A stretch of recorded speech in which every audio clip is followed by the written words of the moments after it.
তাবিঈদের মধ্যে মুহাম্মদ ইবনে সিরিন খুব ভালো স্বপ্নের ব্যাখ্যা জানতেন। এক লোক এসে মুহাম্মদ ইবনে সিরিনকে বলল যে আমি দেখলাম আমার ছেলে পানি খেতে খেতে পেটটা এত বড় হয়ে গেছে। আসসালামু আলাইকুম গাইস, কি অবস্থা সবাই? আজকে আমরা একটা নতুন ভিডিও নিয়ে এসেছি, মিজানুর রহমান আজারি। চলুন ভিডিওটা শুরু করি। তাবিঈদের মধ্যে মুহাম্মদ ইবনে সিরিন খুব ভালো স্বপ্নের ব্যাখ্যা জানতেন।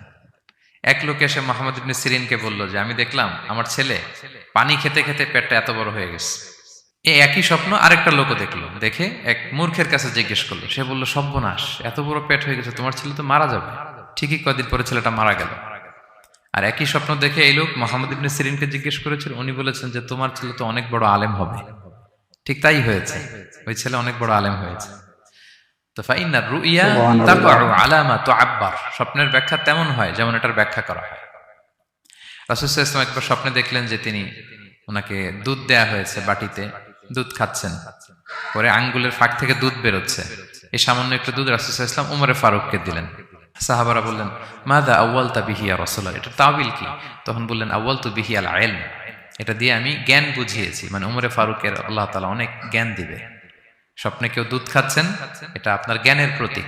রাসূল সাল্লাল্লাহু আলাইহি ওয়াসাল্লাম স্বপ্নে দেখলেন লোকজন দাঁড়ানো, কারো গায়ের জামা এতটুকু, কারো এতটুকু, কারো হাঁটু পর্যন্ত, আর উমরে ফারুক জামা একেবারে টেনে হিচড়ে যাচ্ছে। তো সাহাবারা বললেন, মাযা আউয়ালতা বিহি ইয়া রাসূলুল্লাহ, এই স্বপ্নের তাওয়িল কি, ব্যাখ্যা কি? রাসূল সাল্লাল্লাহু আলাইহি ওয়াসাল্লাম বললেন, আউয়ালতু বিহি আদ-দীন আত-তাকওয়া, এটা দ্বারা আমি দিনদারি বুঝিয়েছি, মানে উমরে ফারুকের দিনদারি অনেক বেশি। স্বপ্নে কেউ ছোট জামা দেখলে তার দিনদারি কমতেছে, এটার একটা আলামত। তো এই জন্য হুট করে স্বপ্নের কথা কাউকে শেয়ার করতে নেই। রাসূল সাল্লাল্লাহু আলাইহি ওয়াসাল্লাম ফজরের সালাতের পরে মসজিদে নববীতে সালাম ফিরিয়ে সাহাবাদের দিকে মুখ ফিরিয়ে বসতেন, তাসবিহ পড়তেন, এরপর জিজ্ঞেস করতেন, হাল রাআ আহাদুম মিনকুম স্বপ্নের আল কথা বারিহাতা কারো বলা রুইয়া, যাইব না। গত রাতে কেউ কোনো স্বপ্ন টপ্ন দেখেছে নাকি? তো তখন সাহাবারা এই স্বপ্ন বলতেন, রাসূল সাল্লাল্লাহু আলাইহি ওয়াসাল্লাম ব্যাখ্যা করতেন। সুবহানাল্লাহ, কত সৌভাগ্যবান ছিলেন তারা। তাহলে স্বপ্ন বলা যাবে নাকি কাউকে? না। খুবই শুভাকাঙ্ক্ষী, আপনার একেবারে ক্লোজ ফ্রেন্ড, সুবহানাল্লাহ। আর অনেক বড় আলেম যিনি ভালো ব্যাখ্যা করতে পারবেন, আপনাকে গাইড করতে পারবেন, তাকে বলবেন, এছাড়া বলা যাবে না। আর খারাপ স্বপ্ন তো বলাই যাবে, আল্লাহ তাআলার কাছে পানা চাইতে হবে। তাহলে ঘুমিয়ে ঘুমিয়ে যেটা দেখি এটা কারোর কাছে বলা যাবে না। আর যেটা পাওয়ার আকাঙ্ক্ষা মানুষকে ঘুমাতে দেয় না, ওইটাও একটা স্বপ্ন। বলে না যে আমার জীবনের স্বপ্ন আমি এটা করব, এটাও স্বপ্ন। এই ভিশনও শেয়ার করা যাবে না কারোর সাথে। আপনারা তো ব্যবসায়ী মানুষ, টিপস শিখাই দেয় কিছু।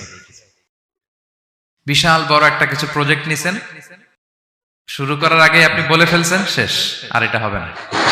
দেখবেন যে এখান থেকে কনস্পিরেসি, ওইখান থেকে শত্রুতা, ওইদিকে এটা করছে ওইটা করছে, আপনি আর আগাতেই পারবেন না।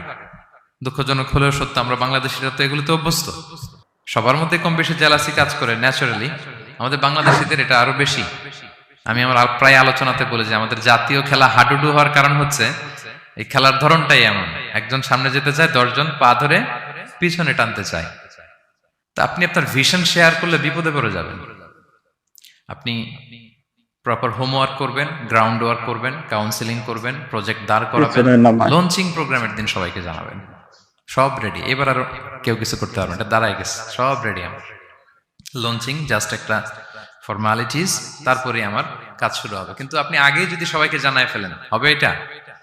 স্বপ্ন শেয়ার করতে নেই।